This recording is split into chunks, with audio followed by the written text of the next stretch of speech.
Matthew chapter 8, 16 through 22. Last week we started working on Jesus' authority in other ministries, especially in healing ministries. As we continue today, we are going to look at the following Jesus, what it means to follow Jesus, basically. In verses 16 through 18. When evening came, they brought to him many who were demon-possessed, and he cast out the spirits with a word, and healed all who were ill. This was to fulfill what was spoken through Isaiah the prophet. So even his healing process, that was to fulfill the word of God. When Matthew said Isaiah the prophet, he's referring to Isaiah 53. Usually we focus on spiritual side of it only, but Isaiah 53 is talking about physical healing as well. But our ultimate hope is not just temporary healing of our physical conditions, because Revelation 21 says, "And he will wipe away every tear from their eyes, and there will no longer be any death, there will no longer be any mourning or crying or pain. The first things have passed away. Now we have new heavens and a new earth." So we are going to be living in the eternal stage with God. Then there's no pain and suffering in that kingdom of heaven. So Leon Morris, a theologian, said this: "We cannot say that all our sickness are due to personal sin, but we can say that sickness was not part of the original creation. Of course, Adam and Eve, before their fall, they didn't have this sickness, physical weaknesses. So we are going to recover that stage of perfection, and that it will have no place in the final state of affairs." Psalm 103, it talks about the physical healing here. "Bless the Lord, O my soul, and forget none of his benefits." We have to remember God's grace and mercy upon us, who pardons all your iniquities, who heals all your diseases. We have to praise him. We have to bless the Lord because of his love upon us, healing all our diseases. But before that, it says, "who pardons all your iniquities." That's more important in eternity because it says, "who redeems your life from the pit, who crowns you with loving kindness and compassion." It's not just limited to physical healing ministry, but his spiritual redemption for us. That is our focus in today's passage. Then a scribe came and said to him, "Teacher, I'll follow you wherever you go." He called him teacher. John 13 says this: "You call me teacher and Lord, and you are right, because so I am." But there's some variations among the Gospels, especially in Matthew. If you look at the people calling Jesus as teacher, usually they're not the disciples. The Pharisees, tax collectors, the Herodians, and Sadducees, they call Jesus teacher before they follow Christ. And he said this: "I will follow you wherever you go." So as a scribe, he is himself a teacher already.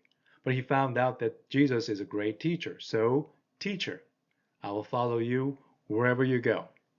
We have to be careful about this because John MacArthur said this: "Unlike many Christian churches and organizations today, who are eager to embrace any person who makes a profession of Christ, Jesus knew that a strong profession does not necessarily reflect strong commitment."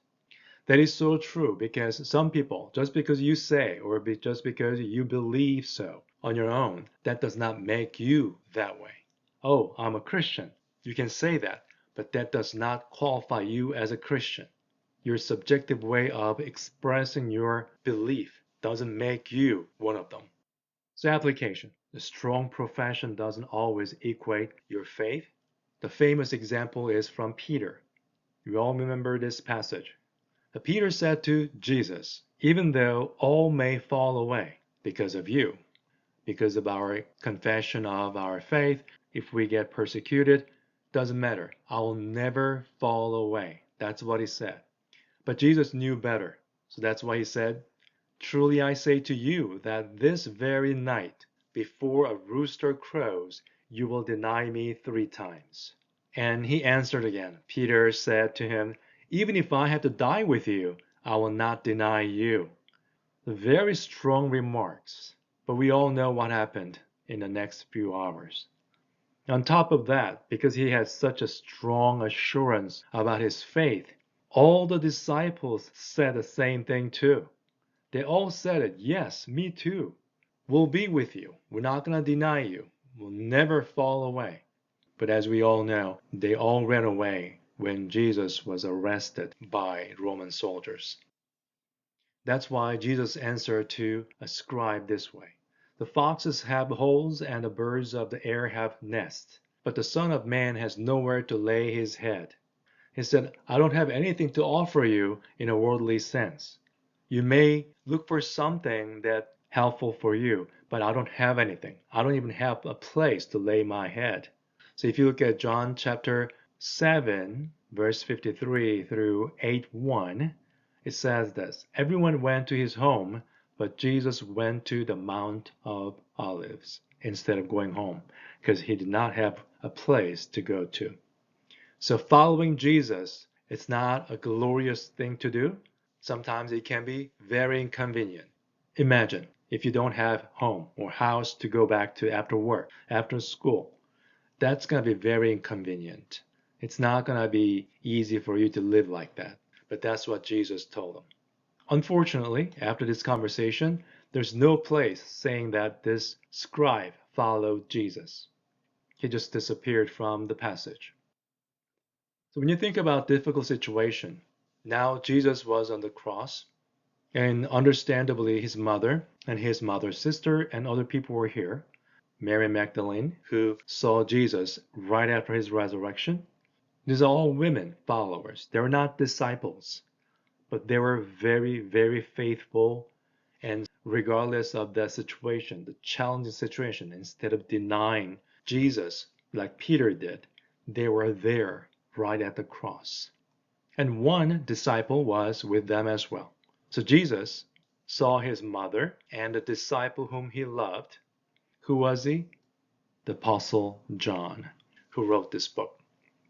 Standing nearby, he said to his mother, woman, behold your son. Then he said to the disciple, behold your mother. From that hour, the disciple took her into his own household. The Apostle John must have his own family. He must have his own business or work. He must have been busy. But he added this responsibility willingly as a follower of Jesus. A normal situation, people will say, why would you do that? It's going to be inconvenient for you and other family members. Why would you do that? But I do not think he thought of it as a burden. And for that matter, his family members in the household must be on the same page as well. So Stephen Lawson said this. What Jesus had to say about following him has been largely diluted. That is so true, because when you hear the message today, it's usually not offensive, making you comfortable. It makes you more motivated. Wow, I feel good about this. Following Jesus, it's so good.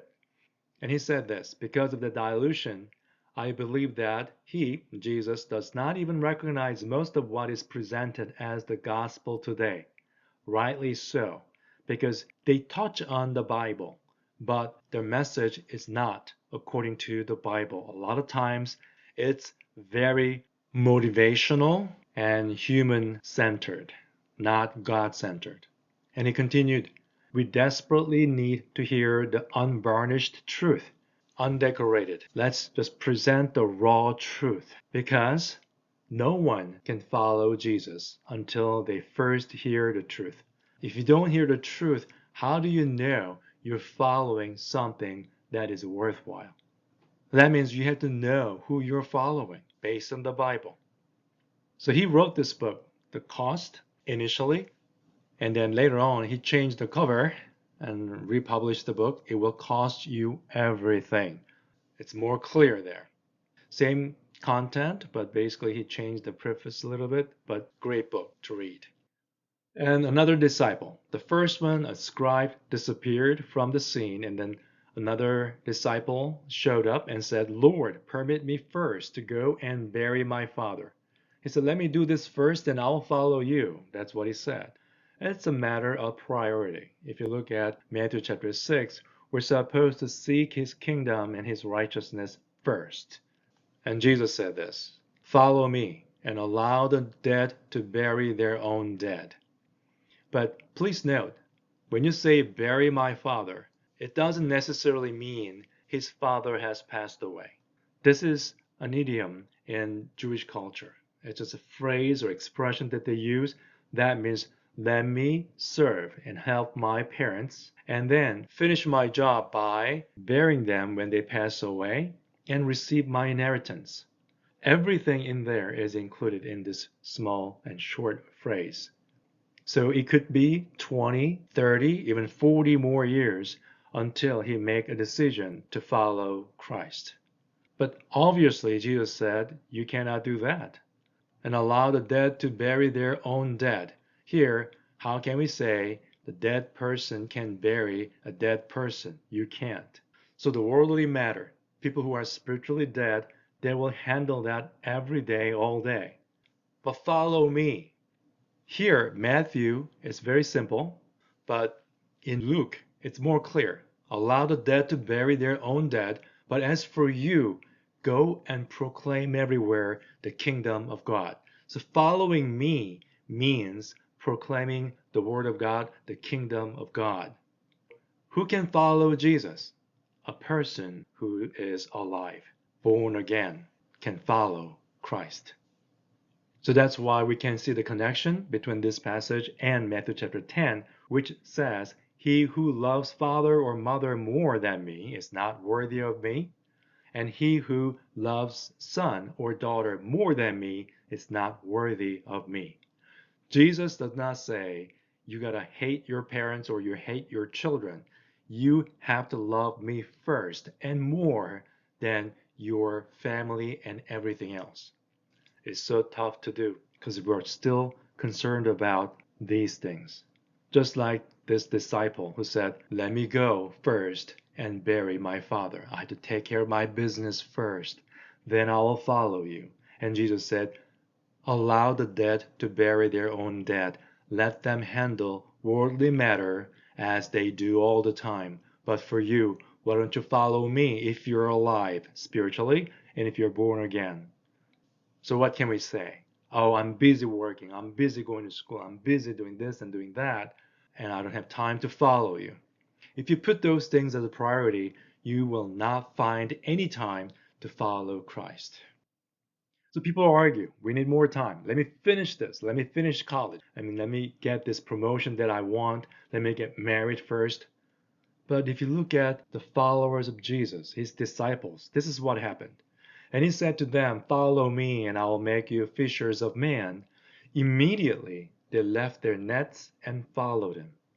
The next passage said the same thing. Going on from there, he saw two other brothers, and he also said the same thing. And immediately they left the boat and their father and followed him. Does that mean they severed their relationship with their father? No. They just left them at the moment and start following Jesus. So getting in time for anything is very important. If you miss the time or the appointment, then you miss it. We have an expression saying that you missed the boat. It happens. It already departed. You have to wait until the next time. But here, there's no next time. Someone who jokingly made this cartoon, but I can ask you this question. The dinosaurs, when did they extinct? At the time of Noah's flood. So think about this. They're left behind. They're looking at the ark. Oh no, was it today? Yes, it was. We've been talking about it. You guys missed the boat. Two dinosaurs. So we have to be always on the alert. And whenever we have a chance that gospel message was preached, you have to be open-minded and accept the message and start following right away. Don't wait for the next time. So conclusion. Now therefore, fear the Lord and serve him in sincerity and truth, and put away the gods which your fathers served beyond the river and in Egypt, and serve the Lord.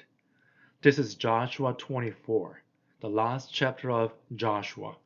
Moses led the Israelites for 40 years. Joshua led them at least 20 or 30 years. And now he's saying this, you gotta serve the Lord. But to do so, you have to put away the gods which your fathers served beyond the river and in Egypt.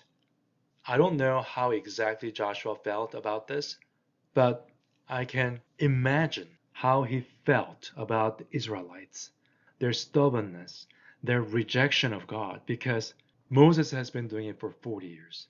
I've been doing this at least for 20 years. We've been showing the miracles through God, and we've been conquering this land. We survived in the wilderness, and then still they have these gods beyond the river and in Egypt. Please put them away and serve the Lord. And he's basically saying, Moses and I, we've done enough.